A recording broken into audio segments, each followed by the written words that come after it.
Cuarta sesión de grabación. Hablaremos en este caso, en este tema, de las obligaciones condicionales. Dijimos en la clase anterior sobre las obligaciones a plazo.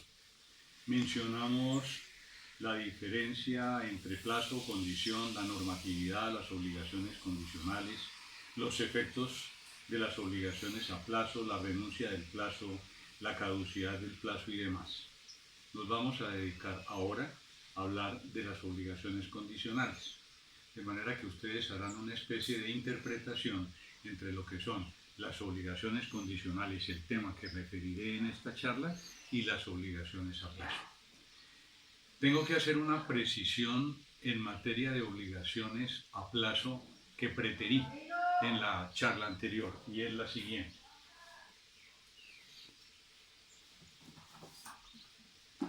Hay dos disposiciones en esa materia que son las disposiciones de los artículos 1555 y lo dispuesto en las normas sobre las asignaciones testamentarias a día. Dice el 1555. Lo dicho en el artículo 4 del libro tercero sobre asignaciones testamentarias a día se aplica a las convenciones. Y dice la disposición de las obligaciones testamentarias a día en el artículo 1138 lo siguiente: las asignaciones testamentarias pueden estar limitadas a plazos o días de que dependa el goce actual o la extinción de un derecho, y se sujetarán entonces a las reglas dadas en el título de las obligaciones a plazo con las explicaciones que siguen. ¿Qué significa lo anterior?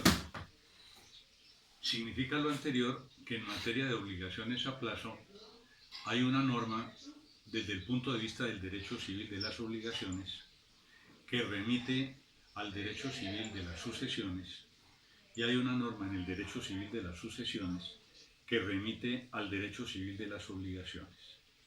Hay una remisión doble, del 1555 al 1137 y del 1137 al 1555. Eso es exótico en materia del derecho civil, pero es lo que trae el ordenamiento jurídico, y por eso se aplican las disposiciones de las obligaciones testamentarias a plazo y de las obligaciones a plazo.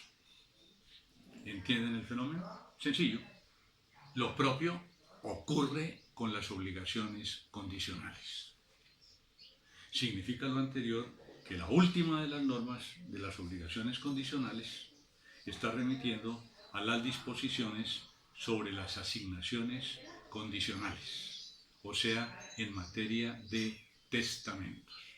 Hay una remisión doble: la remisión del derecho civil obligacional al derecho testamentario y del derecho testamentario al derecho obligacional, de manera que el marco de referencia tanto en las obligaciones a plazo como en las obligaciones condicionales implica que ustedes deben estudiar la parte obligacional y la parte testamentaria. Dicho esto, tengo que expresar que haremos 3 o 4 grabaciones para explicar las obligaciones condicionales. Hicimos 3 en materia de obligaciones a plazo, unas de media hora y otras de un poco más.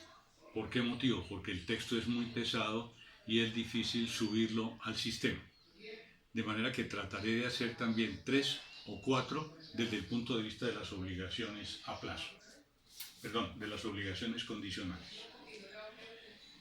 Trataremos el fenómeno del plazo, condición y del modo.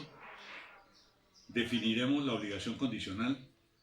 Clasificaremos las condiciones: positivas, negativas, potestativas, casuales, mixtas, suspensivas, resolutorias.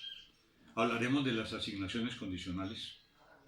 Hablaremos de los efectos de las condiciones, tanto cuando son físicamente posibles, moralmente posibles, condiciones ininteligibles, condiciones inductivas de hechos ilegales o inmorales, cumplimiento de las condiciones, hablaremos de los efectos de las condiciones cumplidas, hablaremos de los efectos de las condiciones pendientes y de las condiciones fallidas, de la condición resolutoria tácita, de la condición resolutoria expresa, del pacto comisorio, de los efectos de la enajenación sometida a plazo o a condición y de los efectos de la enajenación sometida a plazo o a condición en los bienes inmuebles.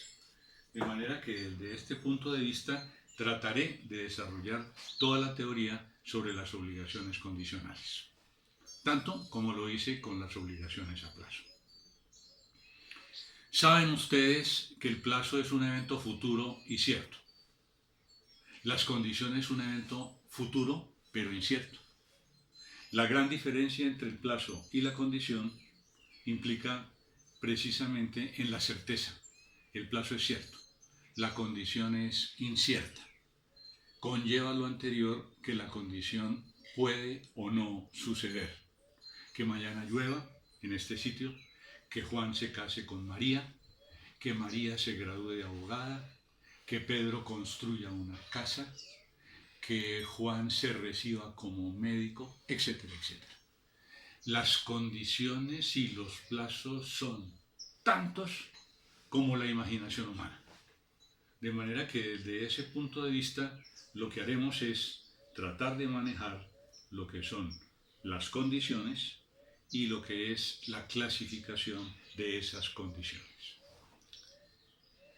Si la condición es un evento futuro e incierto, a ella aplicamos todos los fenómenos ya referidos sobre la situación de la incertidumbre, porque uno es el fenómeno del tiempo y del plazo, que es cierto y que sucederá, y otro es el fenómeno de la incertidumbre, que puede suceder o puede no suceder.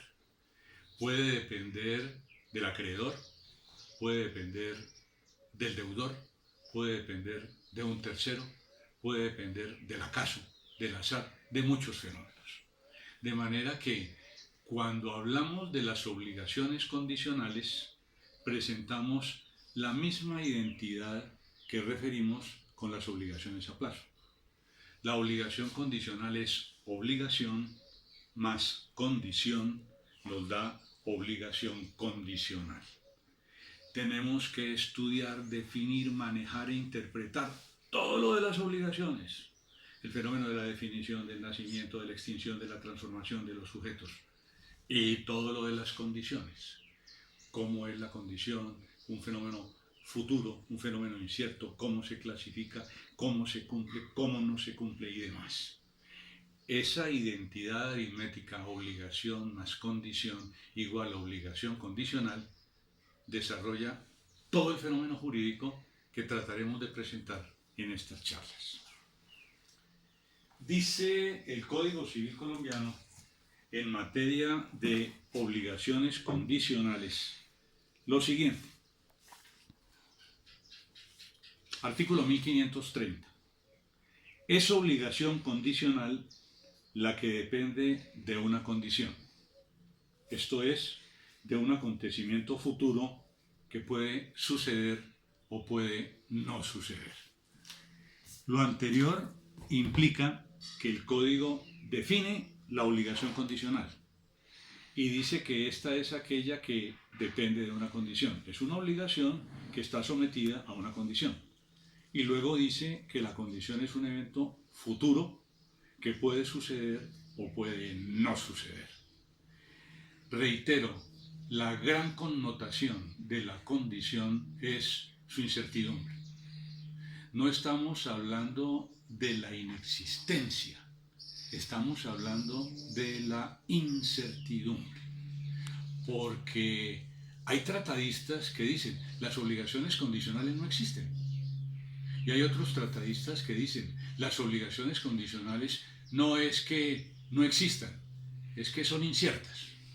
El hecho de que aquí en esta zona de la Universidad Javeriana mañana a esta hora caiga granizo es jurídicamente un evento condicional. naturalmente es un fenómeno del clima, del tiempo. Puede caer granizo o puede no caer granizo. No decimos que en el Valle del Cauca generalmente no cae granizo, pero en ocasiones ha sucedido. Y si yo lo establezco jurídicamente como una condición, la condición tiene que cumplirse para que la obligación sea exigible. Si la condición no se cumple, o si la condición falla, o la condición no existe, o la condición tiene muchas vicisitudes, es posible que la obligación como tal falle o no exista o no tenga relevancia jurídica. Lo cierto del fenómeno es que las obligaciones condicionales existen como tales. Las pactan las partes. Generalmente nosotros encontramos obligaciones condicionales en el querer y en la voluntad de las partes. Te doy 50 millones de pesos, María, si te casas con Juan.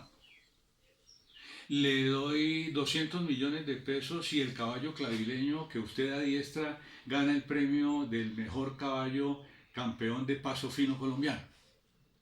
De manera que surgen de la voluntad de las partes. Es raro encontrar obligaciones condicionales cuya fuente sea la ley. O sea, que la ley diga de una vez, esta es una obligación sometida a una condición. Digo que es raro, no estoy diciendo que es improbable, porque de pronto existirán fenómenos jurídicos a través de los cuales encontremos obligaciones condicionales que nacen de la ley. Desde ese punto de vista podríamos entonces decir que son fuentes de las obligaciones condicionales la voluntad de las partes y la ley. Pero la ley, lo reitero, es más escasa en el sentido de prever esas obligaciones. De manera que, hechas estas precisiones, entramos a clasificar las obligaciones. Déjenme hablar, en primer lugar, de la clasificación que trae el Código frente a las condiciones y tratar de incorporarlas con las obligaciones para hablar de las obligaciones condicionales y de las distintas tipologías o clases de estas condiciones. La primera de las clasificaciones que trae el ordenamiento jurídico en materia de condiciones es muy sencilla. Dice que las condiciones son positivas o negativas. Y entendemos por fenómenos condicionales positivos que estos se den, que estos se hagan, que estos sucedan, que estos acaezcan, o que estos no se den, o que estos no se hagan, o que estos no acaezcan. De manera que condición positiva puede ser casarse una persona. Condición positiva puede ser graduarse una persona de abogado. Condición positiva puede ser ejercer determinada persona su ministerio médico en un hospital. Puede ser cantar en un teatro. Puede ser efectuar una obra. Como condición negativa puede ser no casarse, no recibirse de abogado, no ejercer el ministerio, no ejecutar actos de competencia desleal, etcétera, etcétera. Lo que dice el Código al respecto está definido en el artículo 1531. Y dice la norma del 1531 que la condición es positiva o negativa. Y al renglón seguido determina que la positiva consiste en acontecer una cosa y la negativa en que una cosa no acontezca.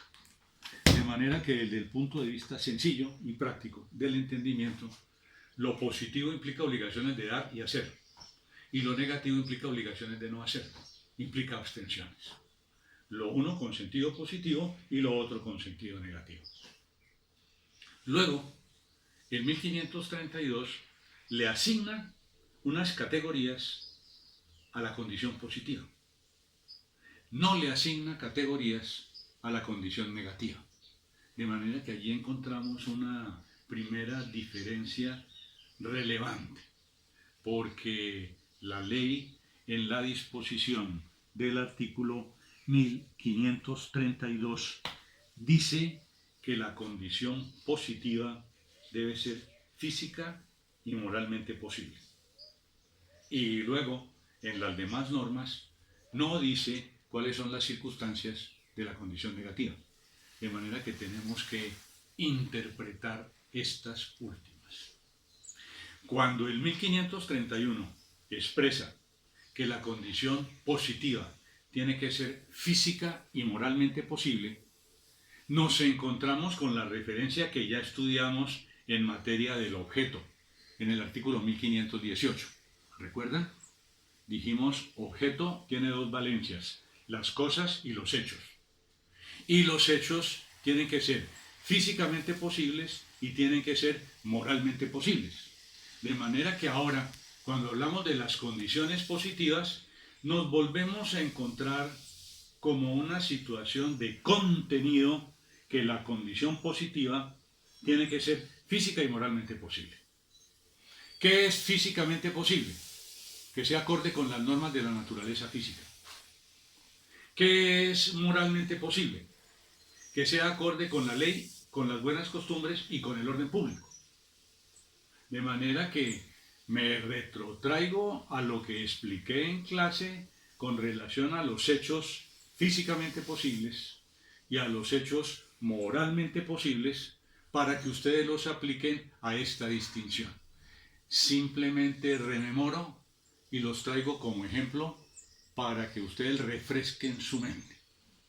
Físicamente posible, contrario, es un hecho que es armónico, pertinente con las normas de la naturaleza física. De manera que, contrario sensu, una condición positiva físicamente imposible sería atentatoria contra las normas de la naturaleza física. Cambiar el cauce del río, que discurre de oriente a occidente, y volverlo de occidente a oriente. Sencillo. Atenta contra las normas de la naturaleza física, contra las leyes de la gravedad. Que una persona vuele, fenómeno positivo, atenta contra las normas de la naturaleza física. Los seres humanos no volamos. De manera que frente a esa situación, ustedes entenderán cómo el fenómeno es de armonía con las normas o con las disposiciones de la naturaleza física en materia del desarrollo de la vida y de las circunstancias del mundo. Y luego expresa que es físicamente imposible la que es contraria a la naturaleza física, y es moralmente imposible la que consiste en un hecho prohibido ¿por quién? Por la ley, o que es opuesta a las buenas costumbres, o que es opuesta al orden público. Recuerden ustedes cuando hablamos de los conceptos de ley, de orden público y de buenas costumbres. Lo contrario a la ley es simplemente la confrontación en un fenómeno de hecho con lo que dicen las disposiciones del código. Lo contrario a las buenas costumbres es subjetivo, porque para mí una cosa puede ser una buena costumbre y otra cosa, y para otra persona esa misma cosa puede ser una mala costumbre. ¿Recuerdan los 3 ejemplos que les di en materia del objeto? Para mí es una magnífica costumbre tomarme un whisky antes del almuerzo. Para mi mujer es un signo fatal de alcoholismo. Para mí es una magnífica costumbre fumarme un cacho de marihuana por la noche. Mi mujer dice que soy drogadicto. Para mí es una magnífica costumbre ver pornografía. Mi mujer dice que soy un depravado sexual. De manera que desde ese punto de vista entiendan ustedes que esa situación de las buenas costumbres aplicada al orden, aplicada a los contratos y a los actos y a los negocios jurídicos, y en particular a las condiciones, es lo que tiene relevancia o no en sentido jurídico. ¿Y qué no decir del orden público? Les dije que las medidas de orden público han sido utilizadas en este país para todo, para reprimir manifestaciones de estudiantes, de maestros, para manejar o no desarrollar la política monetaria, para manejar o no y desarrollar la política cambiaria, para hacer constituciones como la del 91. Les di el ejemplo del estado de sitio, en donde Gaviria declaró turbado el orden público, acogió la tesis de la séptima papeleta y surgió la Constitución del 91. Y les doy un ejemplo reciente.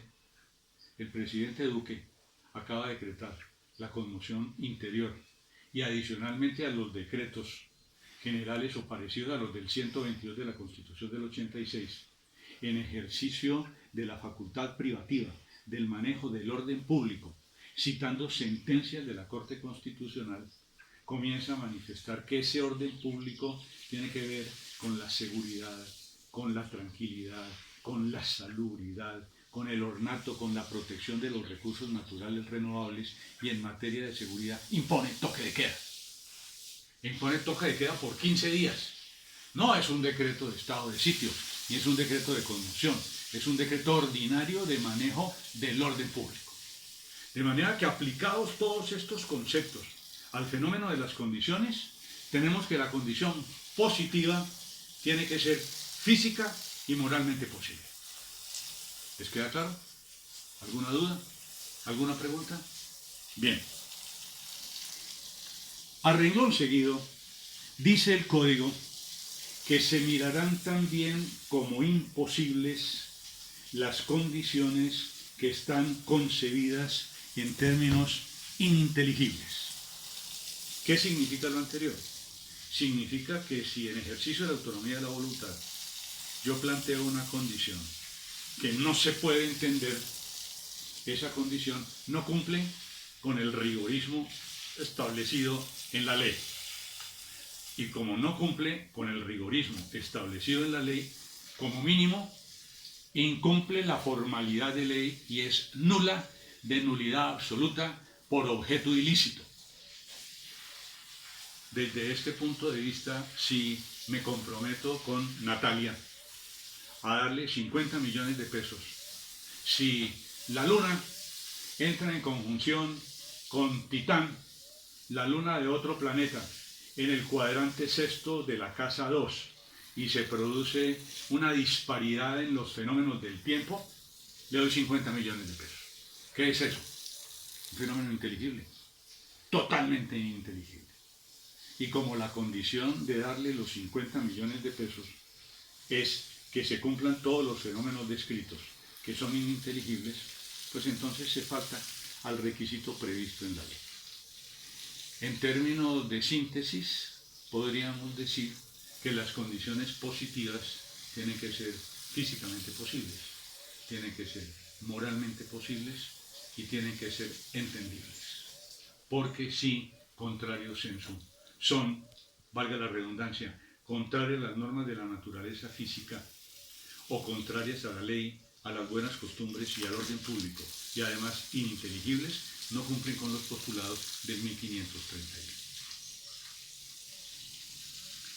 Pensaríamos entonces que luego el código, al hablar de las condiciones positivas, habla de las condiciones negativas, o hablaría de las condiciones negativas y establecería sus circunstancias, su fenómeno, su ámbito, su naturaleza. Pero no hay tal. Lo que hace el código en el artículo 1533 es un fenómeno distinto. Dice, si la condición es negativa de una cosa físicamente imposible, la obligación es pura y simple. Y si consiste en que el acreedor se abstenga de un hecho inmoral o prohibido, vicia la disposición. En buen romance, entenderíamos dentro de un sistema lógico, organizado jurídicamente, que se habla de la condición positiva y luego se habla de la condición negativa. Y se establecen los requisitos de la positiva y se establecen los requisitos de la negativa. Pero lo que hace la disposición del 1533 no es establecer la condición negativa y sus requisitos, sino decir simplemente que si la condición es negativa de una cosa físicamente imposible, el efecto de esa situación que trae la disposición del 1533 es que la obligación se torna pura y simple. Y que si la condición es negativa y consiste en que el acreedor, no el deudor, sino el acreedor, se abstenga de un hecho inmoral o prohibido, se vicia la disposición y por tanto no hay obligación. El fenómeno es un tanto complicado. Tratemos de explicarlo. La norma se aplica a las condiciones negativas. Las condiciones negativas generan abstención. No dar, no hacer, no consumir, no comprar, no ejercer actos de competencia desleal. O sea, abstenciones, en términos generales. No tiene absolutamente nada que ver ni con la obligación de dar, ni con la obligación de hacer, que reitero, son positivas.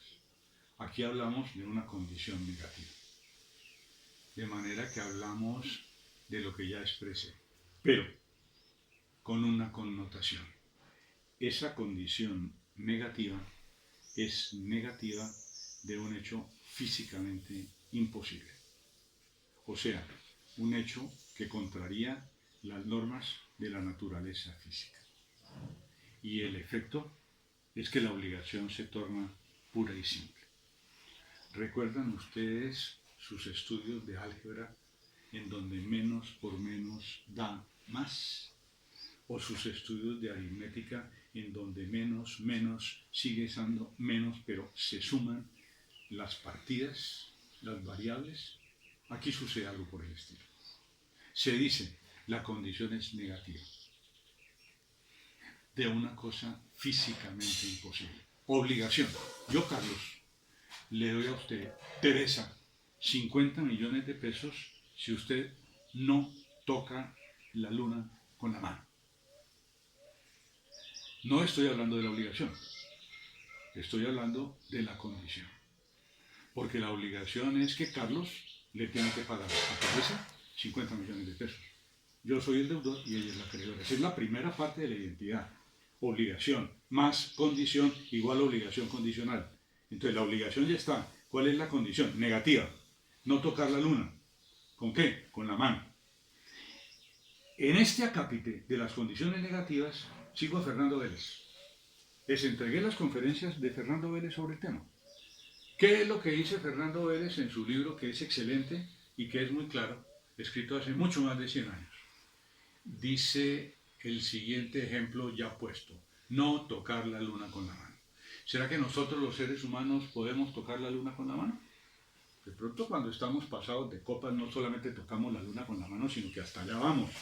Pero en condiciones normales no podemos tocar la luna con la mano.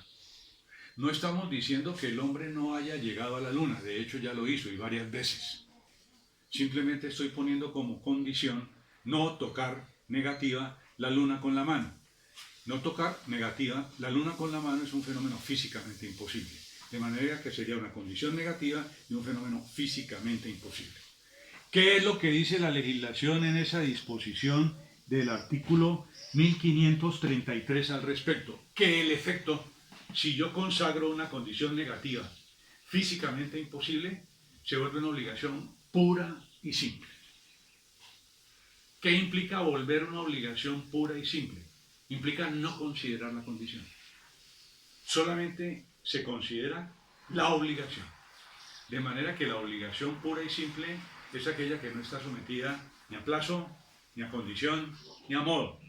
Y desde este punto de vista le doy, Teresa, los 50 millones de pesos obligación, analizo la condición, como se vuelve pura y simple, porque es negativa de un hecho físicamente imposible, me toca pagarle a Teresa los 50 millones de pesos. La obligación es pura y simple. Eso es lo que dice la disposición. Fíjense entonces cómo allí hay como una especie de sanción. ¿En qué medida hay como una especie de sanción? En la medida en que se refiere que si la condición es negativa de una cosa físicamente imposible, esta no opera. Y lo único que opera es la obligación. ¿Qué sigue diciendo la disposición en comento? Sigue diciendo que en las condiciones negativas, si esa condición consiste en que el acreedor se abstenga de un hecho inmoral o se abstenga de un hecho prohibido, se vicia la disposición. Inmoral, contrario a la moral. No dice ni siquiera la ley contrario a las buenas costumbres y al orden público. No, dice inmoral. De manera que cambia el parámetro. El parámetro no es de un hecho que puedo interpretar de forma subjetiva por ser en este caso una situación referida a las buenas costumbres. No, aquí el código dice que es un hecho inmoral. ¿Será que tenemos un catálogo de hechos inmorales? Pues yo no lo conozco. ¿Será que esa situación de la inmoralidad atenta contra unos principios básicos? Seguramente sí. Principios que tenemos de la convivencia en comunidad, seguramente sí. Pero como catálogo escrito, como fenómeno de código, no existe. No está hablando de un fenómeno contrario a los mandamientos de la ley de Dios, porque esos están escritos, y esos son típicos. Y entonces honrar a padre y madre, ese es un mandamiento, y si falto a él, entonces estaría en esta situación. No, no hablo del fenómeno de la religión, ni hablo del fenómeno de la filosofía, sino que hablo de un hecho inmoral. Entonces, si la condición implica que el acreedor, yo te doy, Teresa, 50 millones de pesos. Yo soy el deudor. Teresa es la acreedora. Si tú no bebes licor, si tú no fumas droga, si tú no consumes drogas enervantes, si tú no traficas con pornografía, entonces, ¿qué pasa con esa condición? Yo soy el deudor, ella es la acreedora, y podría decir que las conductas que he descrito son conductas inmorales. Tendrán ustedes que distinguir entre lo que es inmoral y lo que es un acto ilícito, prohibido por la ley. Te doy 50 millones de pesos, Teresa, si tú no te dedicas a la prostitución. ¿Será que la prostitución está prohibida por la ley? Creo que no. Creo que de hecho hasta en los planes de desarrollo de los municipios se habla sobre las casas de lenocinio, los sitios donde se ejerce la prostitución, el Estado controla a las prostitutas, les pone exámenes y demás. Entonces es un hecho penado por la ley, con cárcel, con pérdida de la libertad. No. De manera que tú puedes ejercer un acto inmoral. Si tú te abstienes, porque la condición es negativa, de ejercer ese acto inmoral, entonces, ¿qué es lo que sucede como efecto? Dice el código, vicia la disposición. Vicia la disposición significa que vicia todo el fenómeno obligacional, no que vicia la condición.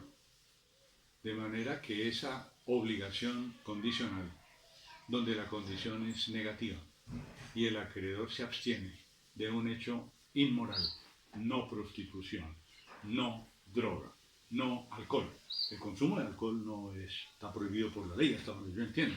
No es penado por la ley. No estamos en la época de la prohibición de los gringos, por allá en la década de los 30. La gente toma licor y no es penada por la ley. ¿Será que se puede considerar como un hecho inmoral? De pronto para algunas personas sí, de pronto para otras personas no.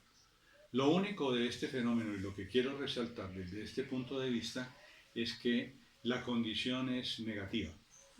Y la condición es negativa para que el acreedor se abstenga de un hecho inmoral o de un hecho prohibido. El hecho prohibido tiene que ver con el ordenamiento jurídico.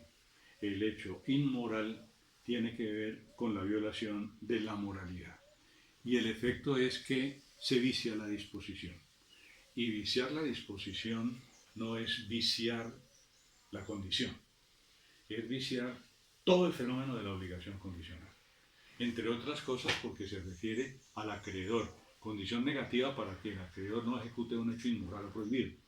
De manera que tenemos en la cuenta la obligación condicional. No solo la obligación, no solo la condición, sino la obligación condicional. Vicia la disposición, la obligación condicional negativa de inducción a un hecho inmoral o prohibido para el acreedor, vicia la disposición, o sea, no opera. ¿Les queda claro? ¿Alguna duda? ¿Alguna pregunta? Miren bien el espíritu de la norma que estamos estudiando para que ustedes logren entenderla. A renglón seguido, la disposición del artículo 1534 establece la clasificación de las condiciones y dice que la condición es potestativa, que la condición es casual y que la condición es mixta. El 1534 junto con el 1531 establecen calificaciones para la condición. Y tenemos por lo menos 5 con este tema. La positiva, la negativa, la positiva, la negativa, la potestativa, la casual y la mixta. 5. ¿Qué dice el código con relación a la condición potestativa? Dice, se llama condición potestativa la que depende de la voluntad del acreedor o de la voluntad del deudor. Se llama condición casual la que depende de la voluntad de un tercero o de un acaso. Y se llama condición mixta la que en parte depende de la voluntad del acreedor y en parte de la voluntad de un tercero o de un acaso. En la clasificación que analiza el 1534 se tienen en la cuenta los componentes, los sujetos de la obligación. Y se tienen en la cuenta algunos sujetos que no están en la obligación. Por eso dice la norma, depende de la voluntad del acreedor o depende de la voluntad del deudor o depende de la voluntad de un tercero o depende de la voluntad del azar, del acaso. De manera que por lo menos estudiemos un poco sobre esta situación. Condición potestativa. Yo, Carlos, me comprometo contigo, Teresa, a pagarte 50 millones de pesos si yo canto en el Teatro Municipal, el área de Rigoletto. De manera que analizo esa obligación desde el punto de vista jurídico. Primer componente, obligación. Hay acreedor y hay deudor. ¿Quién es el deudor? Carlos. ¿Quién es la acreedora? Teresa. Hay una relación obligacional entre Carlos y Teresa. ¿Cuál es la condición?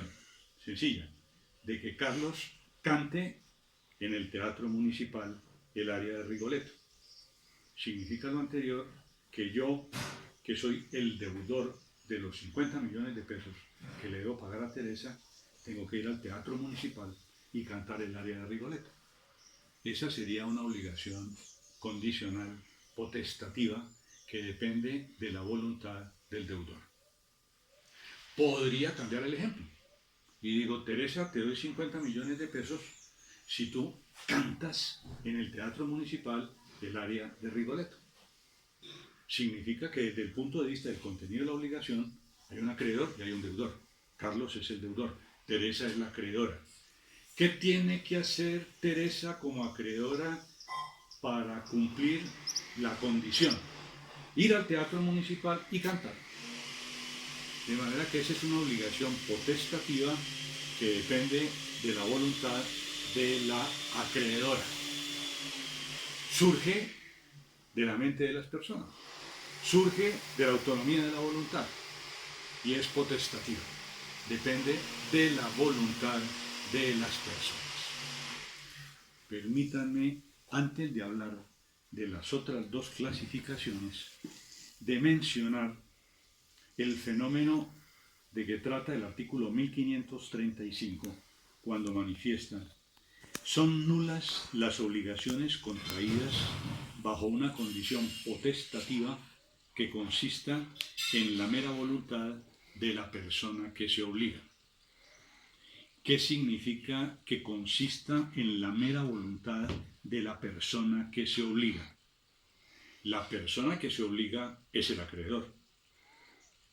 Si consiste en la mera voluntad de la persona que se obliga, siguiendo el tratamiento que le da Vélez a estas obligaciones, es como si yo dijera: Teresa, te doy 50 millones de pesos, tú eres el acreedor y yo soy el deudor, si a mí me provoca, si a mí me place, si a mí me da la gana, te doy los 50 millones de pesos. No es si yo ejecuto una conducta de dar o hacer, es simplemente si a mí me provoca, si a mí me place. De manera que desde ese punto de vista no hay ni acción, ni obligación de dar, ni obligación, bueno, obligación de dar sí hay, pero no hay de obligación vinculada a un proceso, o vinculada a un acto, o vinculada a una situación. Es simplemente vinculada a mi mente, a mi querer. Como dice Fernando Vélez, si yo quiero, si a mí me provoca. Si no, no. Dice el Código en el 1535 que esas obligaciones condicionales meramente potestativas son así porque dependen única y exclusivamente de la voluntad del deudor. Y por eso se llaman meramente potestativas. ¿Recuerdan cuando hablamos de las obligaciones naturales? Con las obligaciones naturales dijimos que quedan por completo al honor del deudor. Son meramente potestativas del honor del deudor. El deudor verá si paga o no paga. El deudor verá si cumple o no cumple la prestación. Aquí es un fenómeno más o menos similar, pero desde el punto de vista de una sanción que establece que esa obligación es nula. Es una obligación absolutamente nula, prohibida por la ley. Cuando dice que las obligaciones contraídas bajo una condición potestativa que consiste en la mera voluntad de la persona que se obliga son nulas.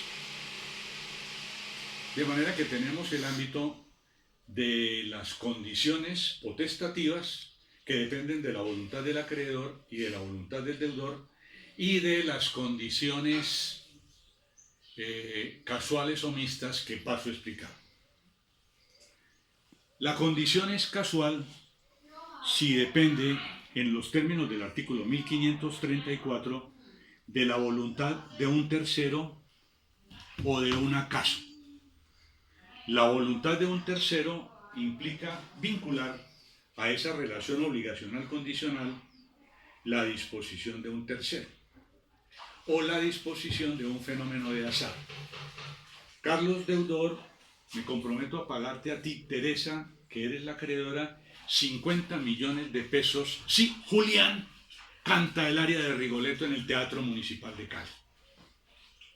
No depende ni de la voluntad de Teresa, que es la acreedora, ni depende de la voluntad de Carlos, que es el deudor, sino que depende de la voluntad de un tercero. Julián verá si canta o no canta. Si canta, usted tiene 50 millones de pesos. Si no canta, usted no tiene 50 millones de pesos porque no se cumplió la condición. De manera que esa condición casual depende de la voluntad de un tercero. Pero la ley va más allá. Y la ley dice que depende de la voluntad de un tercero o de un fenómeno de acaso. Ese fenómeno de acaso no es ocaso puesta del sol, no, es un fenómeno de azar, es un fenómeno de albur, es un fenómeno pues contingente, pero que no depende ni de una persona ni de otra persona. Que mañana aquí en este sitio llueva a esta hora, que mañana aquí en este sitio caiga granizo, que en el día de hoy oscurezca a las 6:18 de la noche. Sabemos que oscurece más o menos en un rango de tiempo.